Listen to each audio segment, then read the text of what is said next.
Hello, everyone. Welcome into another episode of the John Lyons Show. And I am joined by two of the owners of 42nd Brewery in Kingston, Mass, Steve Darby and Paul Sheely. I'm really excited to have this conversation because anyone that knows me knows I love craft beer, but I know almost nothing about how it's made and how these breweries come to be. So I'm really excited to learn about it. Steve, Paul, thanks so much for joining me and taking the time.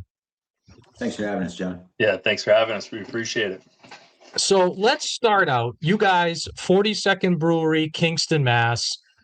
How did this brewery come? Because you've been in business about 3-4 years now. I mean, you can get that. How did this brewery come from just a kind of an idea you guys had into this real, I think, nice spot in the community that feels like it's always busy when I go there? I mean, really, it started out just me enjoying beer. I got into home brewing because I thought I was going to save money because IPAs were expensive. Just like any home garage brewer, right? Started out with extract kits, graduated to all grain, started brewing with my neighbor Matt. And one day I was having a bad day in IT and I'm like, you know what, Matt, let's just start a brewery. Sounds like a fun thing to do, little did I know. And then COVID hit, and it's kind of an outlet for us, right? We did just brew after brew in the garage, and we kind of developed a little community in the neighborhood. People came by there. I was kind of poking into the garage, like, what's the new flavor of the day? Started to get a little following in the neighborhood. And when Matt and I realized we wanted to get really serious, we talked about how we're going to incorporate and started realizing there's a lot of swim lanes. That's when we roped Steve in, and we were like, hey, why don't you come over for a beer? A little social distance fire pit. And we were just looking for someone that would do, logo, maybe help us some marketing and branding ideas. And then, that's where Steve came in. I'll let you take it from there. Yeah. So like Paul said, he invited me over for a social distance fire pit during COVID. And I came over with my own cooler because I was a little weary if I would like any of the beer that they had on tap. Walked into his garage, and when your neighbor has a 6-tap kegerator, it's always kind of a nice invite. So he's like, do you want an IPA? And I was a novice craft beer drinker at the time, so I wasn't really into IPAs. So he's like, well, we have an amber ale, which is now our Driftwood, which is a real popular flagship beer of ours, and it was delicious. And we were sitting by the fire pit, and a nice amber ale was hit the spot. So we had some conversation that night, and they were, speaking of needing a logo and, wearing all the hats as a brewery, marketing and branding and all those type of things. So I told them I had a contact, which is our other partner who couldn't join today, but Nia, who is a graphics designer. And I reached out to him over the weekend and said, hey, I got these guys are willing to pay for a logo. And he kind of nudged me and said, well, why don't you see if they want partners? So that's kind of what we did. And 5 days later, Paul and Matt incorporated myself and Nia, and we were on our way. We developed a website. We started coming up with some beer labels and came up with our logo, and a little back and forth. We landed on, a logo, which was 42nd Parallel Brewing Company, when we first started. And, fast forward into while we were building out the brewery, we got a cease and desist from another brewery. We don't need to mention them, but we pivoted and became 42nd Brew Co. So here we are. And one of the things we talked about this when we were getting ready for the show, you guys kind of made it a point to not go too big too quickly and kind of build from the ground up. I mean, could you give the viewers a sense of, okay, you have this social distance fire pit, you come together and say, let's do this, let's wear all these hats. But then how does it get from that kind of genesis to where you are now with a space in Kingston brewing beer, 7 days of the week and having a pretty strong customer base? I mean, there's probably two different viewpoints on that. One of them was there was a built-in governor with upper management. I also refer to as my wife at Cassie Sheely. Everyone loves free beer, right? I don't think we ever had a bad comment on any of the free beer, Steve. But once you start charging $8-9 a pint or, distributing, we had to prove ourselves in the market. And we were like, let's not go big right now. That's when the grind really started, right? We were doing brews to 2-3 in the morning, probably 4 or 5 times a month, 3 barrels at a time. And Steve and I just spent all days and nights delivering kegs and cases to local restaurants and bars like Orta. They were the first one to put us on tap. And we thought we'd hit the big time, right? We were like, look at us. We're in a liquor store. We're on tap. I can go order my beer in a restaurant. And we're like, we made it. Then reality kicked in.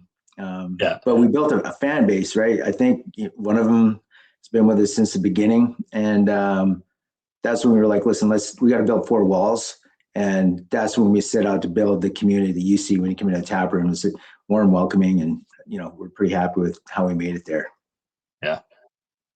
Well said. And, just kind of during that initial grind when we were brewing, on repeat over and over and over, we had an opportunity to get our beer in front of a pretty different audience other than just the neighborhood, who obviously always gives a thumbs up when it's free.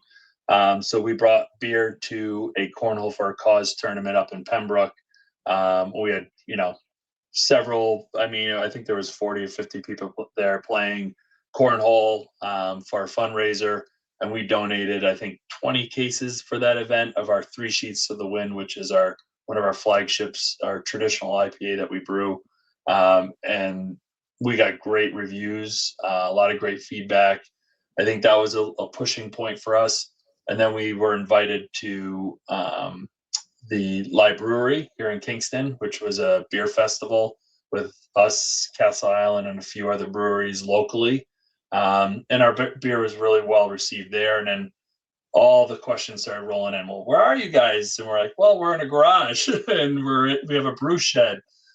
So we knew at that point, it was like, are we going to continue to brew in a garage and continue this grind? Or are we going to open something? And then that's when we started looking at commercial real estate. And luckily for us, we were chatting with A3, a pizza place here in Kingston, and John, the owner, had a unit attached to his. So he said, maybe you guys can sublease that, which kind of, rolled into our current space, which just went on the market shortly after we were investigating his sublease. So everything kind of happens for a reason. And, we had a really good unit that had some grandfather parking and stuff. So it worked out in our favor. And, we built a place that right downtown Kingston, which I think is a great spot for people locally. Yeah, and I feel like you had that proof of concept that people like the beer, they want more of it compared to other breweries, and you kind of built up from there. And that kind of leads me into, I want to talk about some of these beers. I have a few of them here, and then I want to talk about the brew process overall. So let's start with one of my favorites. As you can see, maybe here it's already been opened, is the Shipwrecked, which is one of your flagship IPAs. Could you guys tell me, what is the Shipwrecked? How did that come to be? What's kind of behind that? Yeah, like I said, we did when we started brewing at scale, and at scale for us is 3 barrels at a time. We were leasing space, kind of an alternating proprietorship with Brewery 44. They had an old Colorado brew system, which is very similar. We have 5 barrels. You could squish 5.5 out of there. And we had 2 3-barrel bright tanks, and we would ferment. And I was like, hey, since we're doing 2, we fill them both up. Same grain, same hops. But then I'm like, why don't we try different yeast? So one was a traditional hazy, juicy IPA yeast, and the other one was, it's called the Luchikovac. It's like a wilder yeast, ferments at way higher temperatures. And we just kind of split them there. And we also double dry hop the Shipwrecked, and the Ship Face is just a regular single hop. And we were really amazed by the difference of beer, because we had it at the Brewery, I think Steve might have mentioned, that was our first offering to the public. And Shipwrecked and Ship Face, it was like you just took a knife and cut them down the middle. We had the Hatfields and the McCoys, right? Ship Face on the right, Shipwrecked on the left, and you couldn't budge anyone's opinion. So we locked them in, and it was a great way when you're brewing at small scale, right? Same grain, same hops. All you gotta do is a little different yeast, and you get a different beer. Yeah. And I want to ask, I got also this is your double dry hopped IPA, 3 Sheets to the Wind. So if you could tell us a little bit about that beer as well. I feel like that's a beer that maybe, at least when I go in, isn't the first or second one people think of, but I think it's a really good beer that you guys brew. Yeah. Before he goes into the brew, that's a beer that just recently we ran out of, and we found out quickly that the non-juicy hazy drinkers of the world, there are quite a few, that come in, that's their beer of choice because it's a nice, clear, easy drinking IPA, and gives you all the hops and the notes that you're looking for, but without that, that heavier feel of a New England IPA. So we just recently ran out, and one of our regulars, Andy, was definitely angry with us a little bit, but he adapted easily, and I think he drank Shipwrecked. But the Three Sheets to the Wind is one of our flagships that we brewed early, and I spoke to when we donated to that fundraiser and got a lot of feedback. So, but I'll let Paul speak to the brew process of that one. Yeah, I mean, that was our first original release. I don't know if you ever heard of Independent Fermentations, or AKA Indie Firm. Matt and I think we're down there bugging Paul probably 4 or 5 times a week. Hey, try this. And eventually he's like, all right, let's just go ahead. Let's just brew it, do a collaboration. So he let us help brew there. We were on the system. We were like, and we had a little release party there. It was like really cold out. And that was our first official, I guess, drop, as you want to call it. But Three Sheets. So there's a funny story between those two. We got Ship-Faced, Shipwrecked, and Three Sheets. We call that the journey at the brewery, right? So if you're out on your boat, you had a few pops, you're going to get a little ship-faced, right? And then what's going to happen? You probably end up shipwrecked. And if people say, how did you get shipwrecked? You're like, I was 3 sheets to the wind, So that's the journey. The progression, ship-faced, shipwrecked, and 3 sheets. And 3 sheets is the one that you finish off on.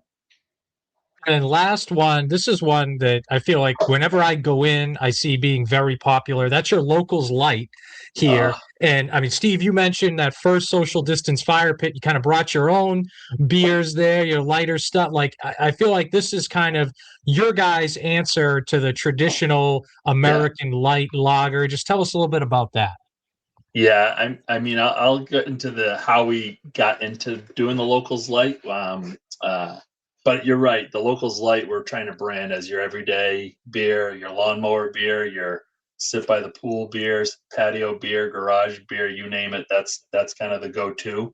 And when we had first brewed it, we had been working with Cage Titans, which is a local MMA organization, and they host a bunch of events down in Plymouth at Memorial Hall.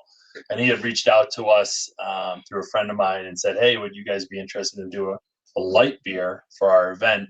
The first event, I think we had just brewed Pilsner, so we ended up doing a lightweight Pilsner for them, and it went over really well. And then for the next round, Paul came up with a lager recipe, and we did the American lager for the event and called it our lightweight lager. And on that label, we usually show some of the fighters' faces, usually the lightweight fighters for that event. And those things disappeared in the first event. We like 15 or 20 cases, and it was really well received. So we continue to do it, but in-house, we said that was such a great recipe. We dialed it in. I think it's a 4.2 ABV now, and that's our Locals Light.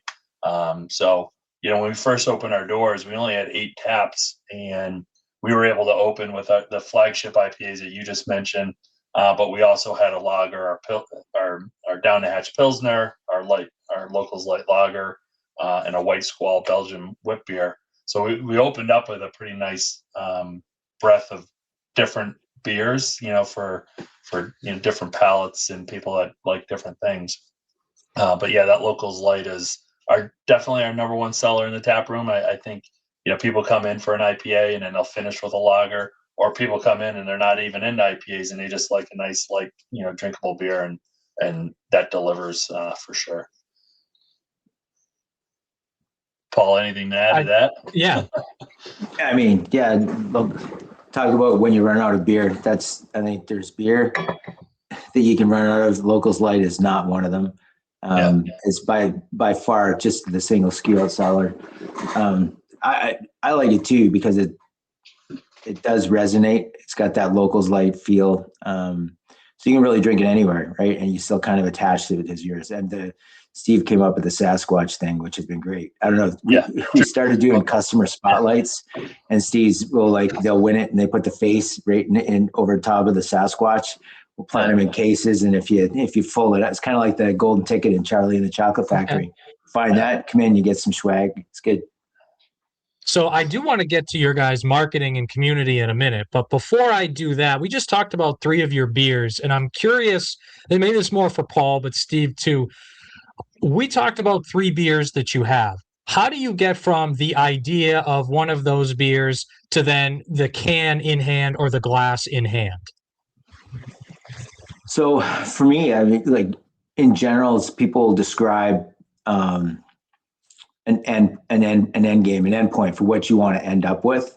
So you got to look at the beer, figure out what kind of grains, hops go into it, because there's a lot that are when you do your mash, the grains, there's a lot of things that come out of there, and that contributes a lot to the color, the bitterness of the beer, sometimes also the mouthfeel. And you can research what those grains do. And the next, you got to pick your hops, right? And that's definitely, that's where you get most of your bitterness from, your pine or fruit or citrus, all that stuff. And then yeast is another thing. So you combine all 3 of those, and you kind of, it's like playing darts, right? You can figure out where you end up on your profile. And if you do it right, you usually hit the mark, right? We managed to do 450 gallons in the garage during COVID. So I think I have 17 different variations of each recipe, which kind of taught us how to pivot. Like in COVID, it was like, oh, I need like a pound of middle fruit. No, we're out. All right, I'll get the next hop up. So I've got like all these little, now we've just kind of figured out, that's how we've landed how we are. But just a little bit of research on what you pick where you want to be, and then you kind of back into what you make the beer with. Yeah. And then to get it into can in hand, once we know the flavor profile and what we're trying to do, and then we come kind of as a team, we decide, what name are we looking for? Obviously, the higher ABVs. We've 3 Sheets to the Wind is our 6.8, ABV traditional IPA, but we kind of align, from a naming mechanism, because we are in Kingston and we're right off the Jones River. We stuck with a nautical theme, and a lot of people don't realize, but Kingston has a boat yard, and it's the oldest and largest boat launch in the United States of America. So, we tried to tie into that nautical theme.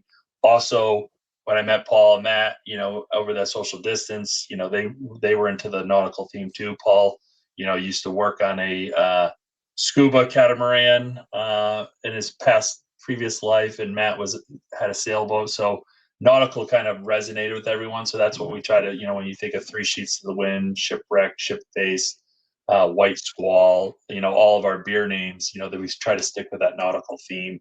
But, we as a team, and then our partner Nia helps with the graphics design. So when we design the labels, we try to keep that in mind as we kind of develop our labels and our, the marketing that goes behind the beer.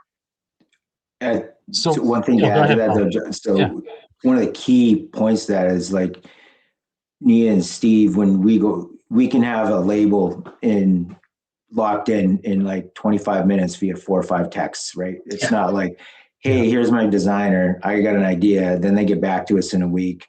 Oh no. Yeah. So like if we need to get something out the door, our turnaround time is really quick, which has been probably the keystone of our like agility to come up with private label beers or new beers. It's been great. Yeah. And I feel like you guys have the beer part of it down, right? You have a good beer, people want it. You mentioned it, you kind of built up from the ground. But you see this day and age, 2026, you see stories about breweries closing or merging, and you guys have avoided that. I mean, how are you able to, beyond just making good beer, how are you been able to avoid that and really grow your community and grow your business over the last several years? Yeah. I think we spoke to a little bit of it earlier on how we scaled. We didn't jump right into big equipment and a lot of overhead. So I think that piece aside, I think when we opened, Paul and I and Nia and Matt spent a lot of time behind the bar, which I think really started to grow our regulars and some of, because you're actually drinking and having beers and socializing with the partners. And then we went out and hired some bartenders.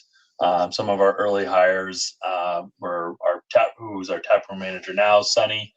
She does a great job, in the tap room and creating that welcoming environment that, we had started as partners. We hired Mike Falco, who does a great job with our trivia nights and bartends on some of our busier nights, Fridays and Sundays. And, he's got that personality too, that's, welcoming and open. And, we've really gotten to know a lot of our customers and regulars, and, they're not even customers anymore. They're friends of ours. And we've done a lot of community events too, from, doing the first 5K that we hosted a year ago, the Tinsel Trot. We've done a bunch of events locally with the Jones River storage unit, and we've done beers and gears. We've done hops and shops in our tap room. So we really try to dial in our community and do things above and beyond just being a tap room. We do a lot of work with local musicians and do live music on Saturdays, which has really become a hit for us, on Saturdays from 3 to 6. And we get a good community of musicians that we work with. I know I'm forgetting something, but, we really dial into that community and trying to do events that, give people stuff to do than just come to a bar. They come and it's an event. So I have to ask then, building off that, I don't think we've talked about this yet, the keg killers, right? That's been something I see all over social media. And how did that come to be? And like, what are some things like that you guys have done to kind of continue to grow the community you have at the brewery? The keg killer just kind of organically happened. Like I said, Paul and I spent a lot of hours behind the bar when we initially opened, and I think we were alternating nights. And one of the first within the 3 nights we were open, the first keg hit, and it was, a buddy of mine. So I said, "Hey, can you take a picture? This is a milestone. It's our first keg we ever kicked in the tap room." Thought really nothing of it, and I brought the keg in the back after I took the picture. And a couple pours later, the next one kicked, and I just carried the keg in the back. And the gentleman goes, "Where's my picture?" So it kind of started from there. And now every keg that's kicked in the tap room, we make sure the bartender snaps a picture of it. And while some may turn it down because they're supposed to be at Home Depot or running errands or doing something other than being in our tap room, we do have a brown bag. We'll brown bag the keg and leave no keg behind. And, we take that picture and we post it, and, really, helps build our regulars and our customer bases. Our social media is fed with people in our tap room, not just, things that we're developing. It's organic, it's happening real time. So, that keg hit, it was kind of a, why not? And then it became into something that's a regular thing for us. And, we've added the bell and the keg killer chain as a little bit more, pizzazz to go along with it. So. Awesome. So, I mean, really interesting story. I think you guys have building things from the ground up, and obviously the beer is at the center of it. So, last question I have for you guys, kind of what are you viewing as the future of your brewery? Because I mentioned there's some uncertain times for some other breweries out there, and you guys have taken a lot of steps to combat that. But what do you guys view the next several years or so as the future of 42nd Brewery? Oof. I'll let Paul go first on this one. I mean, thank you. We talk about it all the time. So, how we're always looking for, I think my goal would be second tap room, but I'd like to own real estate. But if something comes up that it is right and kind of fits our model and scale, ready to do it. We've taken a swing at a couple of things that just haven't worked out. I'm a firm believer things work out when they're supposed to, and we just haven't hit the right one, but it'll happen soon. I think our dream would be to have like 4 more kind of small, tiny tap rooms like we have, but you really got to pick the right area, right? I don't think anyone, sure. Steve and I talk it all the time. Like, you can't just think, oh, this is great in Kingston. You got to find what's going to work, whatever whether it's Duxbury, Pembroke, Scituate, Cape, or whatever. You can't just transplant what worked in Kingston. You'd have to tweak it because you always got to find something new. Beer's table stakes. You got to create community and something people want. Can't rely on beer, on people coming in for the haziest, juiciest hop beer anymore. Yeah.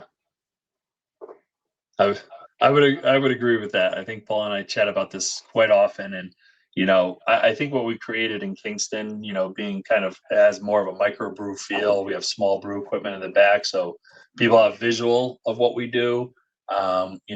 We were, we really thought through the layout, and, the long bar, copper bar, helps because, a lot of people sit at the bar and we chat with the bartender, and it creates that kind of environment. And then we have tables, that are high top tables around the bar, and we have a couch, and, we've been called, Kingston's living room and some different things, with our tap room, and being able to replicate that somewhere else. I think that would be our goal, and keep our scale the way it is and continue to brew on the scale that we are. And, that's kind of our 3 to 5 year plan anyway. Well, guys, I really appreciate you taking the time. This is Steve Darby, Paul Sheely from 42nd Brewing in Kingston, Mass. I can attest the beer's pretty good and the environment is good as well. Guys, like I said, I learned a lot here. I like craft beer, didn't know much about how this comes to be. So I learned a lot, and I really appreciate you guys taking the time. Thanks for having us, John. Appreciate it. Yeah, John, we appreciate it. Thanks again for having us. Tap room for a shipwreck scene. You know what? You don't have to convince me. You don't. I will be there. Don't worry about it. So again, thanks, guys. That was another episode of the John Lyons Show. Again, 42nd Brewery. Stay tuned for our next episode. But it was a pleasure talking to these guys. Thanks again. Take care.